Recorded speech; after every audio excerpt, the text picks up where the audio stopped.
ప్రకారంగా ఆదికాండం 29వ అధ్యాయం 31వ వచనం చదువుకుందాం. ఆదికాండం 29వ అధ్యాయం 31వ వచనం. పేజ్ నెంబర్ 24 పాత నిబంధన గ్రంథంలో. లేయా ద్వేషింపబడుట యెహోవా చూచి ఆమె గర్భము తెరిచెను. దేవుడు తన వాక్యాన్ని దీవించునుగాక. ఇక్కడ మనము ఆలోచన చేసినట్లయితే 29వ అధ్యాయం 31వ వచనము, లేయా ద్వేషింపబడుట యెహోవా చూచి ఆమె గర్భము తెరిచెను. ఇక్కడ మనము చూసినట్లయితే ఎవరు లేయాను చూస్తూ ఉన్నట్లుగా మనం చూస్తున్నాం? యెహోవా చూచి.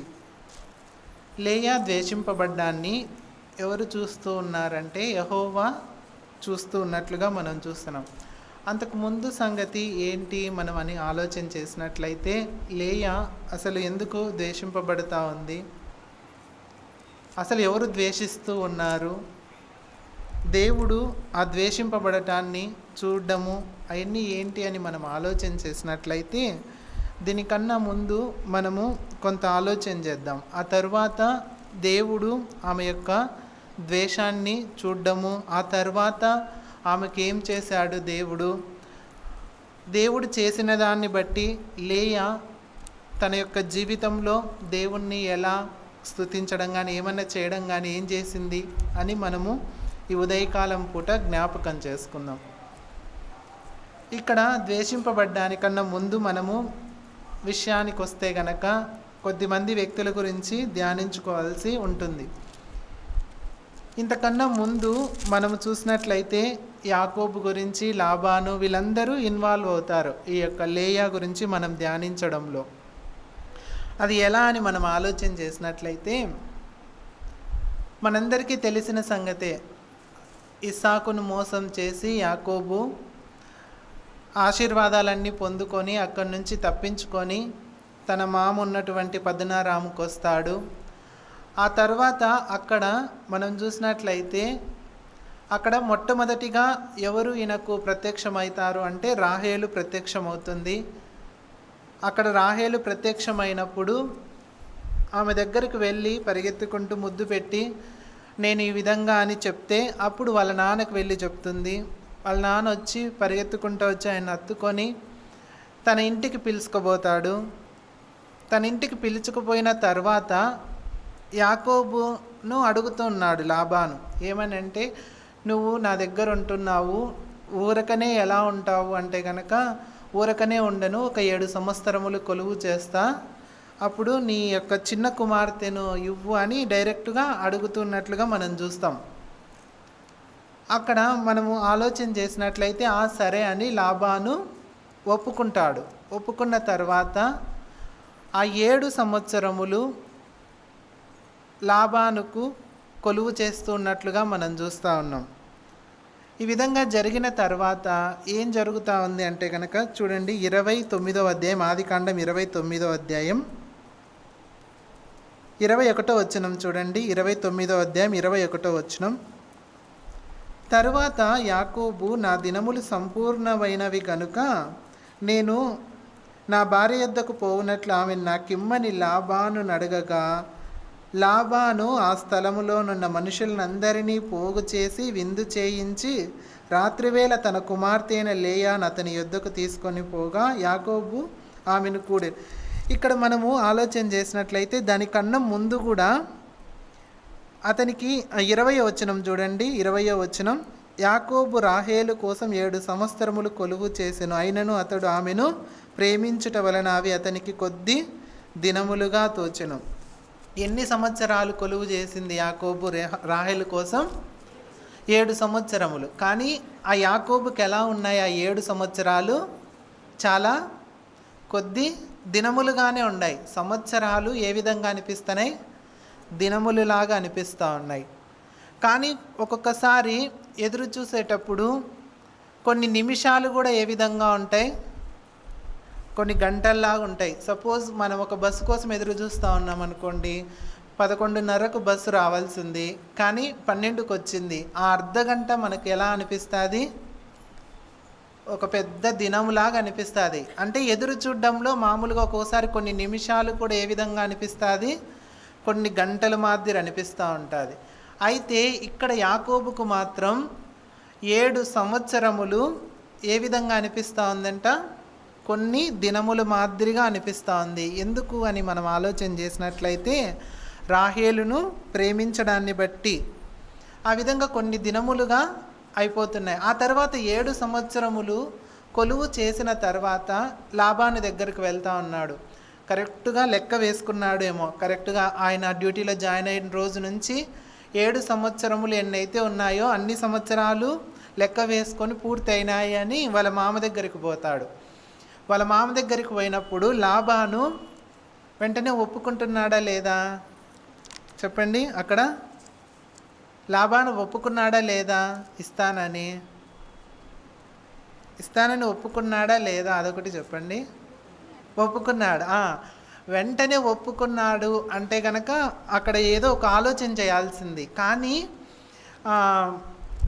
యాకోబు ఆలోచన చేయలే. ఓహో, మా మామ మాట మీద ఉన్నట్లున్నాడు, ఇస్తానన్నాడు, ఖచ్చితంగా ఇస్తాడేమో అనుకున్నాడు.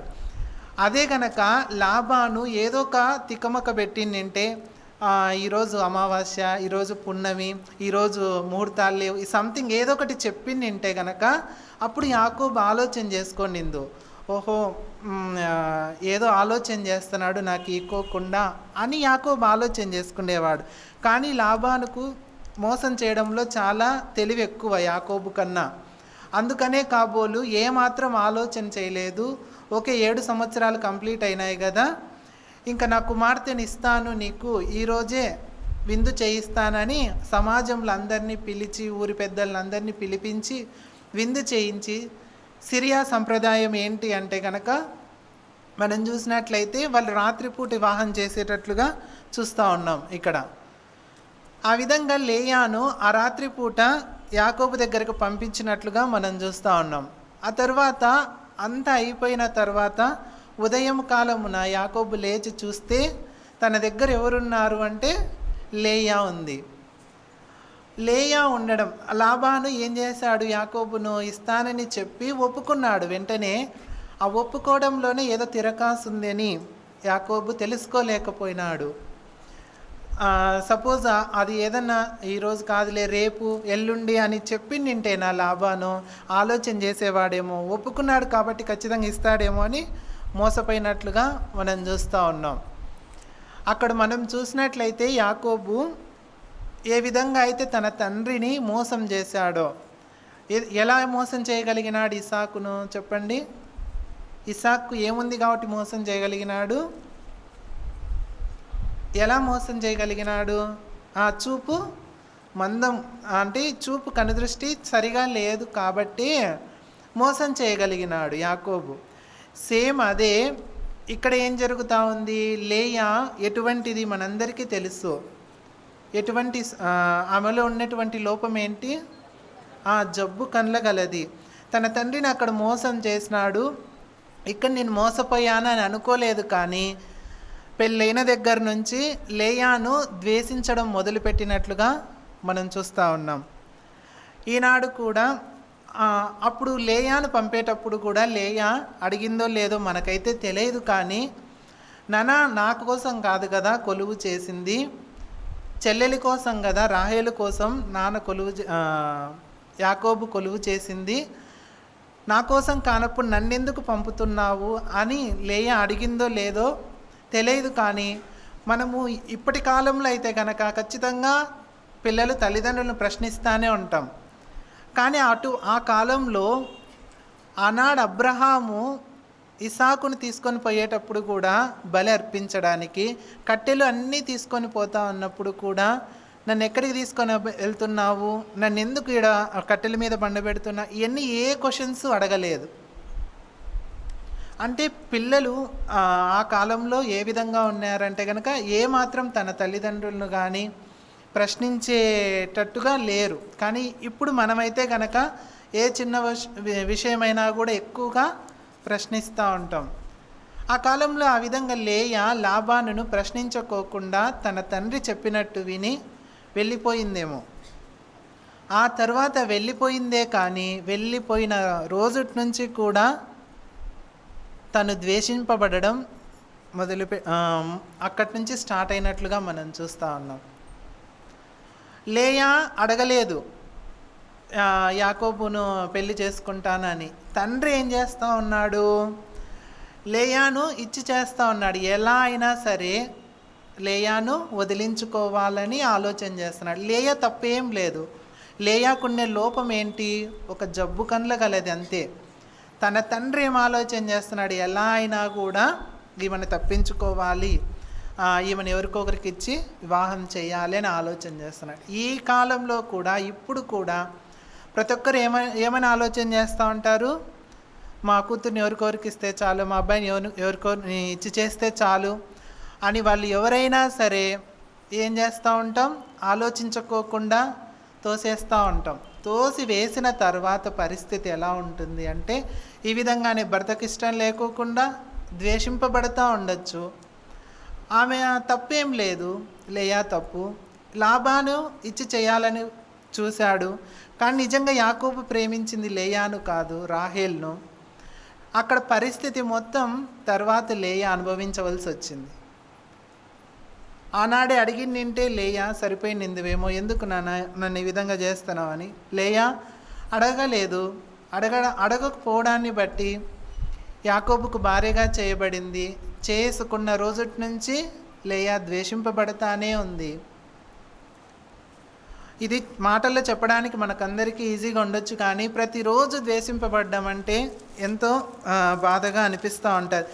అయితే ఆ బాధ అంతటిని తన తండ్రి చూచాడో లేదో తెలియదు, లాబాను చూసినాడో లేదంటే తన చెల్లెలు చూసిందో తెలియదు, తన భర్త చూసినాడో తెలియదు, కానీ ఒకే ఒక్కరు తను ద్వేషించబడడం చూచారు. ఎవరు చెప్పండి? యెహోవా చూచాడు. మనం అనుకోవచ్చు ఈ లోకంలో మనం ద్వేషింపబడడం, మనం కన్నీరు గార్చడం, మనల్ని ఎవరు ప్రేమించలేదని బాధపడ్డము, మనం అనుకుంటూ ఉండొచ్చు. ఎవరు చూడలే, నా తల్లి చూడలే, తండ్రి చూడలే, నా పిల్లలు చూడలే అని అనుకుంటూ ఉండొచ్చు. కానీ ఒకే ఒక్కరు మన మీద ఎప్పుడూ గురి కలిగి ఉంటారు. ఎవరు చెప్పండి? దేవుడు. దేవుడు లేయా ద్వేషింపబడడం చూస్తూ ఉన్నట్లుగా మనం చూస్తున్నాం. అది చూస్తూ ఉన్నప్పుడు దేవుడు చూచి ఊరుకున్నాడా? ఊరుకోలేదు. దేవుడు చూచి ఏం చేస్తూ ఉన్నాడు? లేయా ఏం చేస్తున్నాడు? లేయా చెప్పండి, లేయాకి ఏం చేస్తున్నాడు దేవుడు? గర్భం తెరుస్తూ ఉన్నాడు. చెప్పండి ఆ లేయా గర్భం తెరుస్తూ ఉన్నాడు. దేవుడికి ప్రతి ఒక్కటి తెలుసు. ఎవరికి ఏది ఇస్తే ఆ బిడ్డ సంతోషంగా ఉంటాడు, ఆ బిడ్డ ఆనందంగా ఉంటాడు అనేది దేవునికి తెలుసు. మనం అనుకుంటా ఉండొచ్చు ఈ సమస్యకు పరిష్కారమే లేదు, ఇంకా నేను జీవితాంతం ఈ విధంగానే ద్వేషింపబడతా, బాధపడతా, కన్నీళ్లు గారుస్తా ఉండాలేమో అని అనుకుంటా ఉంటాం మనం. కానీ దేవునికి తెలుసు మనకు ఏది ఇస్తే మనం సంతోషంగా ఉంటాము అనేది దేవునికి తెలుసు. కాబట్టి దేవుడు ఆమె పడుతున్న బాధను, ద్వేషాన్ని చూచి ఆమెకు గర్భఫలాన్ని ఇచ్చినట్లుగా మనం చూస్తూ ఉన్నాం. గర్భఫలం ఇచ్చిన తర్వాత ఆమె కుమారుణ్ణి కని ఒక మాట అంటుంది, అక్కడే చూడండి, చాలా అది ఎంతో బాగుంటుంది ఆ మాట. 32వ వచనం చూడండి. 32వ వచనం, లేయా గర్భవతి అయి కుమారుణ్ణి కని యెహోవా నా శ్రమ చూచియున్నాడు. అక్కడ ఎవరు చూశారని చెప్పుకున్నాం ఇందాక. అక్కడ ఎవరు చూసినారు? లేయా యొక్క ద్వేషాన్ని దేవుడు చూసినాడు. ఇప్పుడు అదే లేయా తన కుమారుణ్ణి కన్న తర్వాత ఒక మాట చెప్తా ఉంది. ఏం చెప్తా ఉంది? నా శ్రమను చూచాడు అని చెప్తున్నది. ఎవరు చూసిందని చెప్తున్నది? ఇలాంటి అనుభవం మనం కలిగి ఉండాలి. దేవుడు మనల్ని చూచేంతవరకే మనం ఆలోచన చేస్తాం. దేవుడు మనల్ని చూచినాడు, కష్టాలన్నీ తీర్చినాడు అంతవరకు ఆలోచన చేస్తాం. తిరిగి ఈ విధంగా అనగలుగుతున్నామా? అలాంటి అనుభవంలోనికి మనం రాగలుగుతున్నామా? దేవుడు నా శ్రమను చూచి నాకు ఈ కుమారుణ్ణి అనుగ్రహించాడు అని మనం అంటున్నామా? ఏదైనా ఒక ఇంటిని ఇస్తే దేవుడు నేను ఆ చిన్న ఇంట్లో ఉండడం చూడలేక ఇంత పెద్ద ఇల్లుని ఇచ్చినాడు అని అంటున్నామా? దేవుడు నేను ఉద్యోగం లేకోకుండా ఉంటే దేవుడు నాకు ఉద్యోగాన్ని ఇచ్చాడు అని అంటున్నామా? దేవుడు నేను ఒకప్పుడు ఎంతో చిన్న స్థితిలో ఉంటే దేవుడు నా స్థితిని చూచి ఈ స్థితిని ఇచ్చాడు అని అంటున్నామా? కానీ లేయ అంటా ఉంది చూడండి, దేవుడు నా శ్రమను చూస్తూ ఉంది. ఆమెలో దేవుని ఎడల ఉన్నటువంటి స్వభావము, ఆ గుణలక్షణం బయట పెడతా ఉంది. దేవుడు నన్ను చూచాడు, నా శ్రమను చూచాడు అని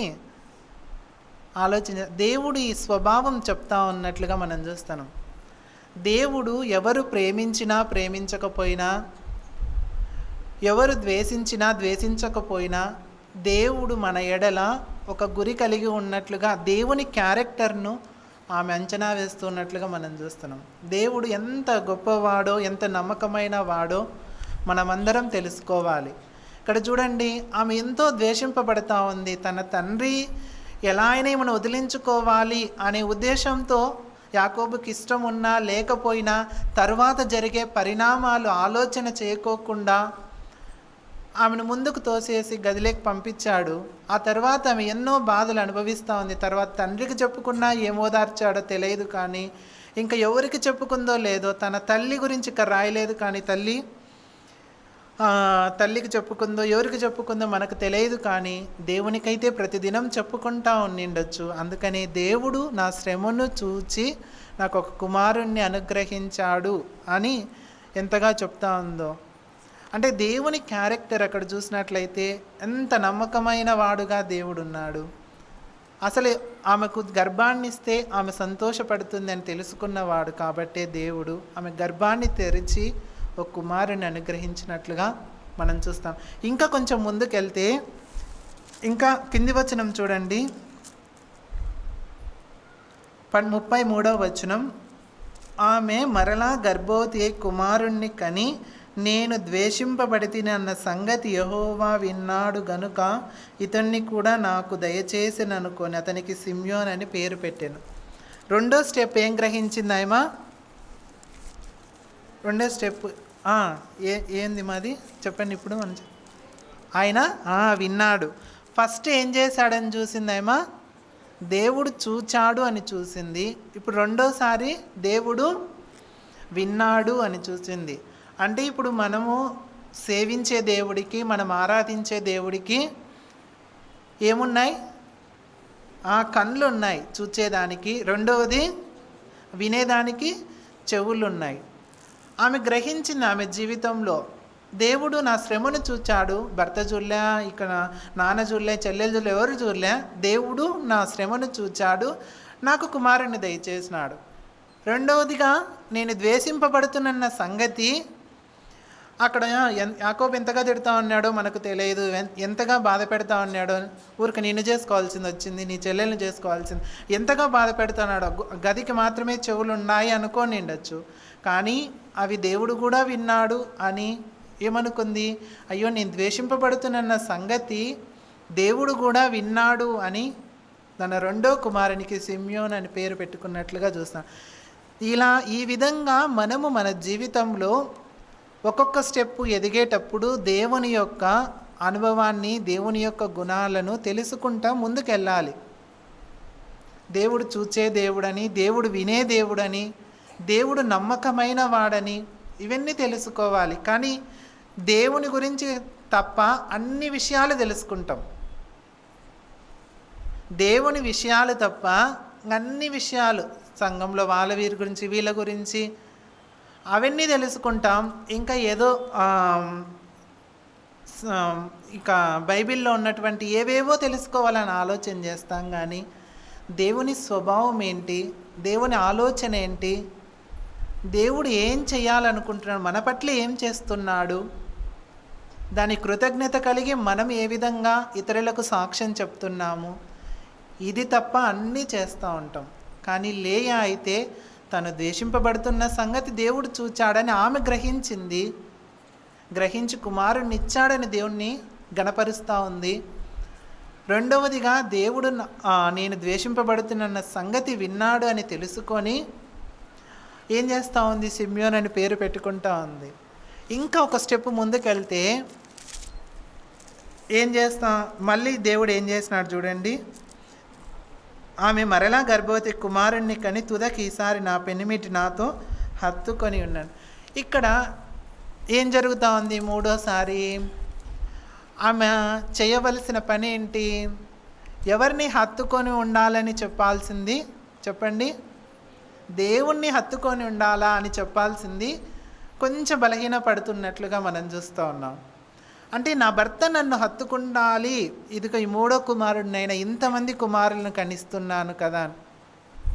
అయినా కూడా ద్వేషం పోలేదు యాకోబుకు. ఇంతమంది కుమారులను ఒక పక్క కంటూ ఉన్నాడు, కానీ అసలు కొంచెం కూడా లేయా మీద ప్రేమ లేనట్టుగా మనం చూస్తూ ఉన్నాం. ముగ్గురు కుమారులను కన్నా కానీ లేయా మీద ప్రేమ లేదు.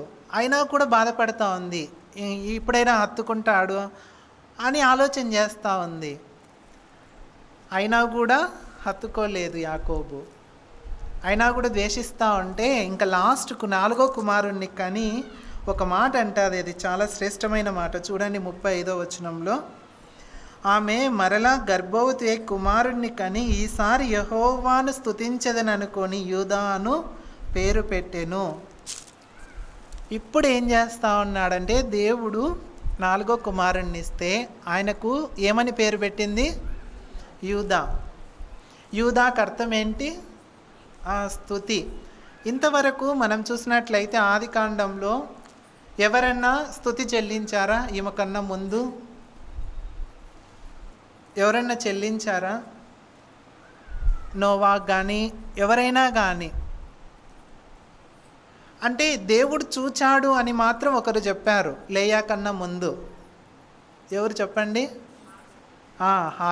హాగరు చెప్పింది, దేవుడు నా మొర విన్నాడు, నా శ్రమ చూచాడని హాగరు చెప్పింది. కానీ అంతటితోనే ఆగిపోయింది. కానీ లేయా అయితే యూదా అని పేరు పెట్టి స్తుతించడం, దేవుణ్ణి గణపరచడం ఇక్కడి నుంచి స్టార్ట్ అయినట్లుగా మనం చూస్తూ ఉన్నాం.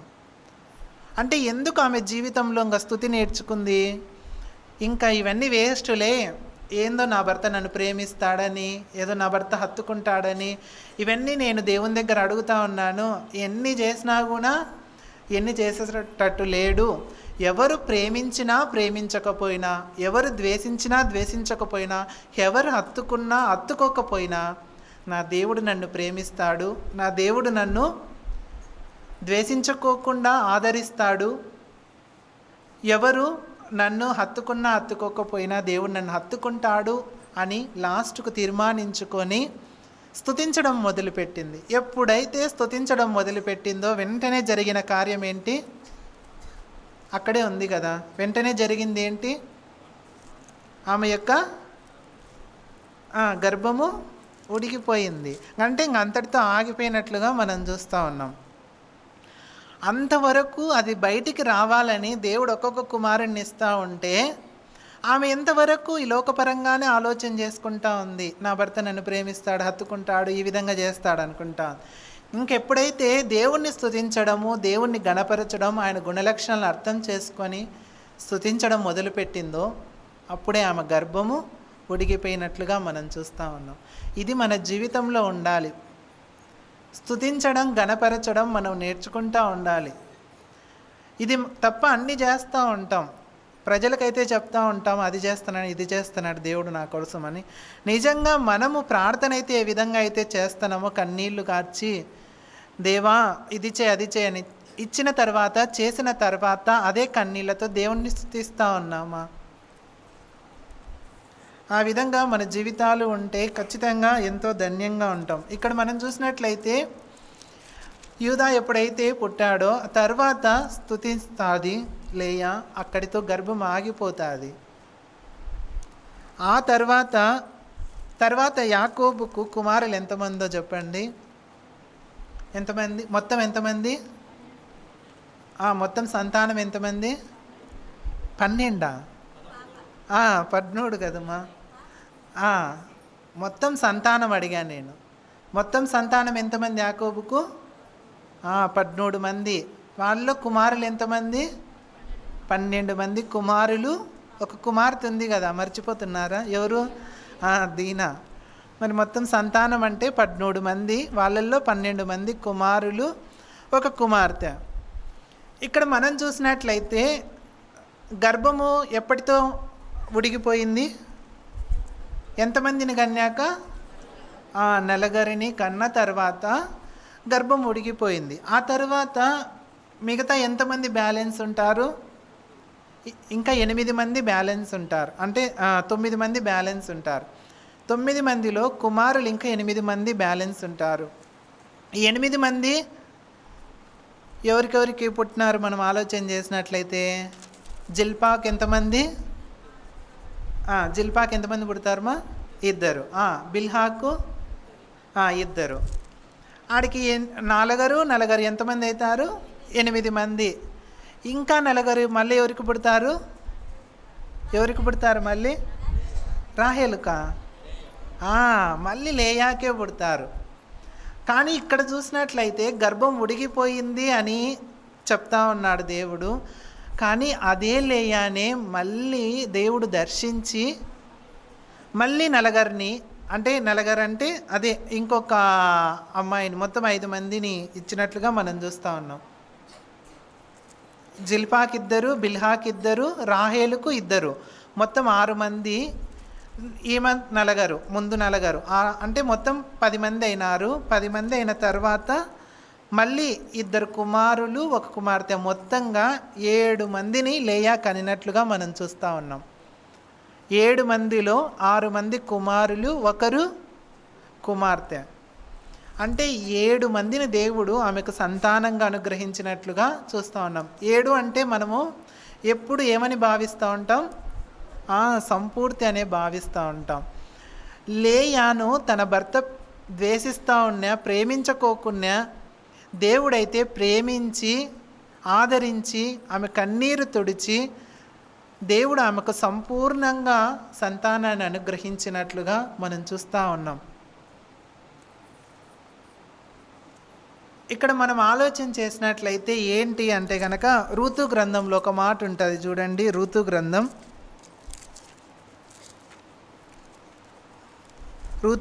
4వ అధ్యాయం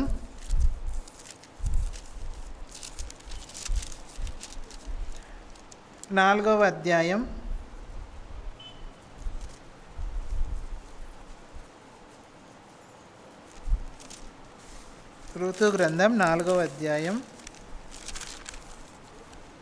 11వ వచనం చూడండి. 11వ వచనం. అందుకు పురద్వారమున నుండి నా ప్రజలందరూ పెద్దలను మేము సాక్షులము. యెహోవా నీ ఇంటికి వచ్చిన ఆ స్త్రీని, ఇజ్రాయేలీల వంశమును వర్ధిల్లింపచేసిన రాహేలును పోలిన దానిగాను, లేయాను పోలిన దానిగాను చేయునుగాక. ఒకప్పుడు ద్వేషింపబడతా ఉండి అవమానపడతా ఉన్నటువంటి లేయాను దేవుడు ఎక్కడుంచాడు? ఇక్కడ ఆ పెద్దలు మనుషులందరూ ఏం చేస్తూ ఉన్నారు? లేయాను ఆశీర్వాదంగా ఉంది అని గణపరుస్తూ ఉన్నారు. ఒకప్పుడు అవమానానికి, ఒకప్పుడు ద్వేషానికి గురైనటువంటి లేయాను దేవుడు ఇప్పుడు ఏం చేస్తూ ఉన్నాడు? ఆశీర్వదిస్తూ ఉన్నాడు, ఆశీర్వాదకరంగా మారుస్తూ ఉన్నాడు. మనం కూడా ఒక్కొక్కసారి నిషిద్ధమైన రాయి మూలకు తలరాయి అయినట్లుగా ఆ లేయాను లాబాను ఏమనుకున్నాడు? ఈమెకు లెక్కే లేదు, ఈమెకు స్థానమే లేదు, ఎవరికోరికి ఇస్తే పోతుందిలే అన్నట్లు కాచుకొని కూర్చొని ఉన్నాడు. యాకోబుకి ఇచ్చాడు. కానీ దేవుడి యొక్క ఉద్దేశము ఆయనకు తెలియదు. దేవుడు లేయాను ఉపయోగించుకొని లేయా గర్భంలో నుంచే తను రావాలి అని దేవుడు జగత్తు పునాది వేయబడక మునిపే అనుకొని ఉన్నాడు. అందుకనే లేయా గర్భములోనే యూదా జన్మించినట్లుగా చూస్తూ ఉన్నాం.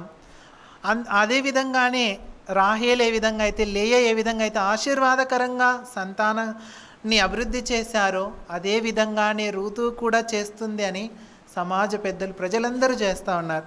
అంటే అవమానాన్ని తీసివేసి, ద్వేషాన్ని తీసివేసి ఆశీర్వాదకరంగా లేయాను ఉంచుతూ ఉన్నట్లుగా మనం చూస్తున్నాం.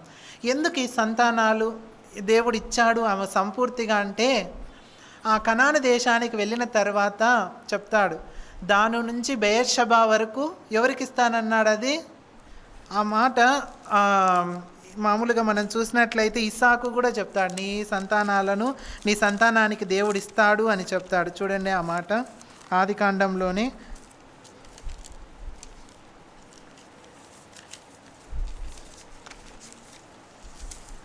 తన తండ్రి ఆశీర్వదించేటప్పుడు చెప్తాడు, ఇది సంతానాన్ని అభివృద్ధి చేసి దేవుడు నువ్వు పద్దనారాముకి వెళ్ళు, అక్కడ నీకు పిల్లల్నిచ్చి అవన్నీ చేస్తాడని. 28వ అధ్యాయం చూడండి, ఆదికాండం 28వ అధ్యాయం 3వ వచనం చూడండి. 3వ వచనం, సర్వశక్తి గల దేవుడు నిన్ను ఆశీర్వదించి నీవు అనేక జనములగునట్లు నీకు సంతానాభివృద్ధి కలగజేసి నిన్ను విస్తరింపచేసి నీవు పరవాసివైన దేశమును అనగా దేవుడు అబ్రహామునకిచ్చిన దేశమును నీవు స్వాస్థ్యముగా చేసుకొనున్నట్లు ఆయన నీకు అనగా నీకును నీతో కూడా నీ సంతానమునకును అబ్రహామునకు అనుగ్రహించిన ఆశీర్వాదము దయచేయునుగాక అని అతన్ని దీవించి. ఎవరికి అనుగ్రహిస్తానని చెప్పాడు దేవుడు? యాకోబు యొక్క సంతానానికి అనుగ్రహిస్తాను. అందుకని దేవుడు లేయాను ఉపయోగించుకున్నట్లుగా మనం చూస్తున్నాం. ఎందుకు ఎన్నిక లేదు, నిజమే, ఎవరికి అవసరం లేదు లేయా. ఎందుకు అంటే ఆమెలో ఉన్నటువంటి లోపం, జబ్బు కనలగలదని ఆమెను పక్కన పెట్టారు. నిషిద్ధమైన రాయే మూలకు తలరాయి అయినట్లుగా ఆమె అనేక జనములకు తల్లిగా చేయబడినట్లుగా మనం చూస్తూ ఉన్నాం. ఆమె యొక్క సంతానమే దాని నుంచి బెయేర్షెబా వరకు అంతా ఆక్రమించుకున్నట్లుగా. ఎందుకు అంటే గనక ఇప్పుడు ఒక కుటుంబంలో అయినా కానీ ఒక తండ్రికి 10 మంది కుమారులు ఉన్నారనుకోండి, ఆస్తి ఎలా పంచుతారు? 10 మందికి సమానంగా పంచుతారు. అదేవిధంగానే ఇక్కడ యాకోబుకు ఎంతమంది కుమారులు? 12 మంది కుమారులు. మరి దీనాకి ఇచ్చినారో లేదు మనకు తెలియదు, కానీ కుమారుల వరకు వచ్చినట్లయితే 12 మందికి 12 భాగాలు వేస్తే ఎవరి కుమారులకు ఎక్కువగా ఆస్తి వస్తుంది? లేయా యొక్క కుమారులకే. దేవుడి ఆశీర్వాదం అలా ఉన్నట్లుగా మనం చూస్తూ ఉన్నాం. ముందు తెలియదు లేయా ఎందుకు ఈ విధంగా జరుగుతూ ఉందో, ఈ విధంగా కుమారులు అనుగ్రహిస్తూ ఉన్నాడో దేవుడు. ఆమెకు కూడా తెలిసిందో లేదో తెలియదు, కానీ దేవుడైతే ఆమెను ముందు ఆశీర్వాదకరంగా ఉంచాలి అని ముందుకు ఆమె యొక్క స్వాస్థ్యము అనేక దేశాలకు విస్తరింపబడాలని దేవుడు ఆమెను ఆశీర్వాదకరంగా ఉంచినట్లుగా మనం చూస్తూ ఉన్నాం. అవమానం పడింది, ద్వేషింపబడింది. అవమానాన్ని సహితము దేవుడు తీసివేసి ఆమెను ఆశీర్వాదకరంగా ఉంచినట్లుగా మనం చూస్తూ ఉన్నాం. ఇవన్నీ జరిగిన తర్వాత ఒక్కొక్కటిగా జరిగిన తర్వాత అప్పటికి కూడా యాకోబుకు లేయా అంటే ఇష్టమే కాదు. ఊరికే భార్యగా సంసారం అయితే జరుగుతూ ఉంది, కానీ ఏమాత్రం ఇష్టం లేదు. ఆయన ఎక్కువగా ఎవరిని ప్రేమిస్తూ ఉన్నాడు? రాహేలు. ఎందుకు రాహేల్ని అంతగా ప్రేమిస్తూ ఉన్నాడు? రాహేల్ని ఎందుకు అంతగా ప్రేమిస్తూ ఉన్నాడు? ఆ మాటలు కూడా ఉన్నాయి బైబిల్లో. ఏంటి చెప్పండి? 2 మాటలు ఉన్నాయి. రూపవతి, రెండవది సుందరి. ఒక్కటి రాసింటే సరిపోవు కదా, కానీ దేవుడు ఎందుకు 2 మాటలు రాసినాడు అంటే నిజంగానే ఆమె అంత బాగుందేమో. అందుకనే యాకోబు రాహేల్ని అంతగా ప్రేమిస్తూ ఉన్నాడు. కానీ రాహేలును యాకోబు రాహేల్ని ఎప్పుడు హత్తుకోవాలని చూస్తూ ఉన్నా, రాహేలు ఎప్పుడుగా ఎవరిని హత్తుకుంటా ఉన్నది? దేవుణ్ణి. రాహేలు ఎప్పుడు ఎవరి మీద ఆశ? రాహేలుకు యాకోబు యొక్క తన తండ్రిలో ఉన్నటువంటి విగ్రహాల మీదే ఆశ. అందుకని తనతో వచ్చేటప్పుడు కూడా ఏం తెచ్చుకుంది? విగ్రహాలనే తెచ్చుకుంది. యాకోబు ఏమో రాహేల్ని హత్తుకోవాలని చూస్తూ ఉంటే, రాహేలేమో విగ్రహాలను హత్తుకుంటా ఉంది. లేయా ఏమో దేవుణ్ణి హత్తుకుంటా ఉంది. అంటే ఫస్ట్ తన భర్త తను ప్రేమించాలని ఆశపడుతూ ఉంది. ఈ క్రమంలోనే దేవుడు లేయాను చూస్తూ ఉన్నాడు, లేయా మాటలు వింటూ ఉన్నాడు, లేయా ప్రార్థన వింటూ ఉన్నాడు. అన్నీ విని దేవుడు ఒక్కొక్కటిగా లేయాకు అనుగ్రహిస్తూ ఉన్నప్పుడు చివరికి దేవుణ్ణి హత్తుకున్నట్లుగా లేయాను మనం చూస్తూ ఉన్నాం. ఈ విధంగా చూస్తూ ఉన్నట్లయితే కనుక ఎంతవరకు రాహేలు ఏమాత్రం సపోర్టింగ్గా లేదు. కానీ ఇక్కడ మనం చూసినట్లయితే రాహేలు చివరికి వాగ్దాన దేశంలో కూడా అడుగు పెట్టలేక ఎక్కడ ఆమె మరణం అయిపోతుంది? ఎఫ్రాతా మార్గంలోనే ఆమె మరణం అయినట్లుగా మనం చూస్తూ ఉన్నాం. ఇంకా బెన్యామీనును కనలేక లాస్ట్కు బెన్యామీనును కని ఆ తర్వాత రాహేలు మరణం అయిపోతుంది. మరణం అయిన తర్వాత రాహేల్ని అక్కడే పాతిపెడతాడు.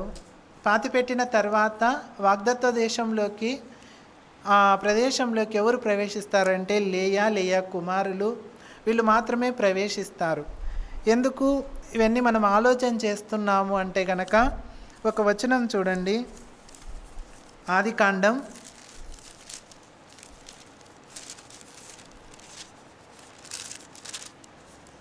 49వ అధ్యాయం. ఆదికాండం 49వ అధ్యాయం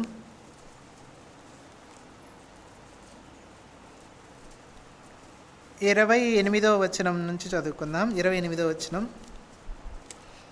ఇవి అన్నీయు ఇజ్రాయేలు 12 గోత్రములు వారి తండ్రి వారిని దీవించుచు వారితో చెప్పినది ఇదే. ఎవరి దీవెన చొప్పున వారిని దీవించెను. తరువాత అతడు వారికి ఆజ్ఞాపించుచు ఇట్లనెను, నేను నా స్వజనుల యొద్దకు చేర్చబడుచు ఉన్నాను. హిత్తీయుడైన ఎఫ్రోను భూమి యందున్న గుహలో నా తండ్రుల యొద్ద నన్ను పాతిపెట్టుడి. ఆ గుహ కనాను దేశమందలి మమ్రే ఎదుటనున్న మక్పేలా పొలములో ఉన్నది. అబ్రహాము దానిని ఆ పొలమును హిత్తీయుడగు ఎఫ్రోను యొద్ద శ్మశాన భూమి కొరకు స్వాస్థ్యముగా కొనెను. అక్కడనే వారు అబ్రహామును అతని భార్య అయిన శారాను పాతిపెట్టిరి. అక్కడే ఇస్సాకును అతని భార్య అయిన రిబ్కాను పాతిపెట్టిరి. అక్కడనే నేను లేయాను పాతిపెట్టి తిని ఆ పొలములో అందులోనున్న గుహయు హేతు కుమారుల యొద్ద కొనబడినదనెను. యాకోబు తన కుమారులను ఆజ్ఞాపించుట చాలించి మంచం మీద తన కాళ్ళు ముడుచుకొని ప్రాణం విడిచి తన స్వజనుల యొద్దకు చేర్చబడెను. ఏం చెప్తూ ఉన్నాడు యాకోబు ఇక్కడ? ఎవరి దగ్గర పాతిపెట్టమంటూ ఉన్నాడు యాకోబును? ఎవరి దగ్గర పాతిపెట్టమంటున్నాడు మా? ఎవరి దగ్గర చెప్పండి, గట్టిగా చెప్పండి మా. ఎవరి దగ్గర? పితరుల కాకుండా ఆ తర్వాత ఆయన చెప్పినే చెప్పండి. లేయా దగ్గర పాతిపెట్టమంటున్నాడు. తన బ్రతికున్నంత వరకు ఎప్పుడే కానీ లేయాను ప్రేమించింది లేదు, లేయాను దగ్గరికి తీసుకున్నది లేదు. ఎప్పుడు ద్వేషిస్తానే ఉన్నాడు. ఎప్పుడైతే ఆయన చివరి దశకు వచ్చాడో, చనిపోయే స్థితికి వచ్చిన తర్వాత ఎవరి పక్కన పాతిపెట్టమంటా ఉన్నాడు? లేయా. నా జీవితంలో నేను ఎప్పుడే కానీ లేయాను హత్తుకోలేదు. కనీసం నేను చనిపోయినప్పుడన్నా నేను ఆమె పక్కన పాతిపెట్టండి అని తన కుమారులను పిలిచి చెప్తూ ఉన్నట్లుగా మనం చూస్తూ ఉన్నాం. ఎంత విచారించదగిన విషయం మనం చూసినట్లయితే, తన జీవితంలో ఎప్పుడూ నేను ప్రేమించలేదు, రాహేల్నే ప్రేమిస్తూ వచ్చాను. అయితే రాహేల్ ఎఫ్రాతా మార్గంలో అక్కడే ఆగిపోయింది కాబట్టి, అక్కడే మరణమైంది కాబట్టి అక్కడే పూడ్చిపెట్టేశాను. కానీ లేయా మాత్రమే ఇక నా పితరుల యొద్ద పాతిపెట్టబడింది. ఇంకా నన్ను కూడా ఆమె పక్కనే పాతిపెట్టండి. అబ్రహాముకు శారా ఎలానో, ఇస్సాకుకు ఎవరు రిబ్కా ఎలానో, ఇప్పుడు యాకోబుకు లేయా అన్నట్లు పాతిపెట్టండి నన్ను కూడా అక్కడే అని చివరికి తన తనువు చాలించి ప్రాణాలు విడిచినట్లుగా మనం చూస్తూ ఉన్నాం. దేవుడి ఆలోచనలు, దేవుడి క్రియలు, దేవుని అద్భుతాలు ఎంతో గొప్పవిగా ఉంటాయి. మనం చూసినట్లయితే మనుషుల ఆలోచనల కన్నా దేవుడి ఆలోచనలు ఎన్నో ఉన్నతముగా ఉంటాయి, ఎంతో గంభీరముగా ఉంటాయి. ఆయన ఆలోచనలు అగాధ జలములలో కన్నా గొప్పగా ఉన్నట్లుగా మనం చూస్తూ ఉంటాం. అంటే అవన్నీ ఒక మిస్టీరియస్గా ఉన్నట్లుగా మనం చూస్తూ ఉన్నాం.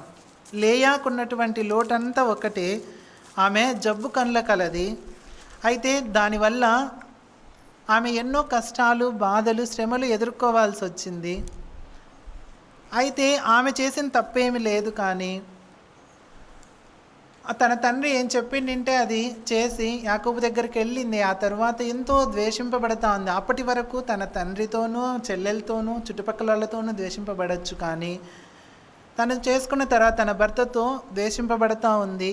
అయితే ఈ ద్వేషింపబడడాన్ని ఎవరూ చూడలేదులే అని అనుకోని ఉండొచ్చు ఆమె, కానీ దేవుడు ఆమె యొక్క ద్వేషింపబడ్డాన్ని, ఆమె యొక్క కష్టాన్ని, శ్రమను దేవుడు చూచి ఆమె శ్రమకు, ఆమె కష్టానికి ఏది చేస్తే ఆమె సంతోషంగా ఉంటుంది అనే దేవునికి తెలుసు. కాబట్టి ఆమెకు ఒక గర్భాన్ని ఇచ్చినట్లుగా మనం చూస్తూ ఉన్నాం. ఆ తరువాత దాని నుంచి ఒక్కొక్క మెట్టు ఎక్కుకుంటా దేవుడు నా మొరను కూడా విన్నాడు అని షిమ్యోను, ఆ తర్వాత అందరినీ పేర్లు పెట్టుకుంటా వచ్చి చివరికి స్తుతించడంతో ఆమె గర్భం ఉడిగిపోయింది. అయినా కూడా దేవుడు మరలా లేయాను జ్ఞాపకం చేసుకొని మళ్ళీ 2 కుమారులను కుమార్తెను సంపూర్ణంగా ఇచ్చి ఆమె సంతానాన్ని అభివృద్ధి చేసి లేయా కూడా జీవగ్రంథంలో తన యొక్క యేసుక్రీస్తు ప్రభు పుట్టుకలో ఉండేటట్లుగా లేయా గర్భాన్ని తెరచి ఎన్నో అవమానాల మధ్య ఆమె పెరిగినా కానీ ఆశీర్వాదకరంగా దేవుడు ఉంచినట్లుగా మనం చూస్తూ ఉన్నాం. తన భర్త కానీ ఎవరు కానీ ప్రేమించినా ప్రేమించకపోయినా దేవుడు ప్రేమిస్తూ ఉన్నాడు, దేవుడు హత్తుకుంటూ ఉన్నాడు. నిషిద్ధమైన రాయినే మూలకు తలరాయిగా చేసినట్టు మనం చూస్తూ ఉన్నాం. అదేవిధంగానే మనం చూసినట్లయితే యేసుక్రీస్తు ప్రభువును కూడా అనేక మంది ఎంతో బాధించారు. ఆయన దొంగ అన్నారు, ఎంతో దూషకుడు అన్నారు, ఆయన మత మార్పిడి చేయడానికి వచ్చారు, ఎన్నో విధాలుగా ఆయన బాధ పెట్టారు, ఏమేమో చేశారు. కానీ ప్రతి ఒక్క మోకాలు ఆయన నామమున వంగునట్లుగానే దేవుడు ఇప్పుడు ఆయన ఉంచినట్లుగా మనం చూస్తూ ఉన్నాం. దేవుడు ఏ విధంగా అయితే యేసుక్రీస్తు ప్రభుని అనేక మందికి ఆశీర్వాదకరంగా ఉంచినట్లుగా మనం చూస్తూ ఉన్నాం. చివరిగా ఆయన దూషించే దొంగల్లో కూడా ఒకరిని రక్షించినట్లుగా మనం చూస్తూ ఉన్నాం. ఆయన ద్వేషింపబడ్డాడు, ఆయన దూషింపబడ్డాడు, ఆయన ఎవరి ప్రేమకు నోచుకోని స్థితిలో ఉన్నాడు. అందుకనే ప్రతి ఒక్కరి బాధ, కన్నీళ్ళు, కష్టం ఆయనకు తెలుసు. కాబట్టి ఆయన ఎవరికెవరికి ఏదేది ఇవ్వాలని, ఎంతవరకు ఇవ్వాలనో అంతవరకు ఇస్తూ ఉన్నాడు. అయితే మనం చేయవలసిందల్లా ఒక్కటే, ఆయన మన ఎడల ఏం చేస్తూ ఉన్నాడు, ఆయన ఎడల మనం చేసే కార్యాలు మనం గుర్తించుకొని ఆయనకు స్తుతి చెల్లించే వారంగా ఉండాలి. ఆయన అర్థం చేసుకునే వారంగా మనం ఉండి ముందుకు వెళ్తే ఎంతైనా ప్రయోజనకరంగా ఉంటుంది. ఆ విధంగా మనం ముందుకెళ్ళి యేసుక్రీస్తు ప్రభు మన కోసం ప్రాణమే పెట్టాడు, మన కోసం తిరిగి లేచాడు, ఆయన మనకు రక్షణ అనుగ్రహించాడు. ఇన్ని చేసిన దేవుడు మనకు సమస్తమును ఎందుకు అనుగ్రహించాడు? తప్పకుండా అనుగ్రహిస్తాడు. కానీ మనం ఏ విధంగా వాటిని తీసుకొని ముందుకెళ్తున్నాము అనేదే ప్రశ్న. కాబట్టి ఆ విధంగా లేయా జీవితంలో మనం నేర్చుకున్న పాఠాలను మనం జీవితంలో కూడా నేర్చుకుని ముందుకెళ్తే ఎంతైనా మంచిది. దేవుడు తన వాక్యాన్ని దీవించునుగాక.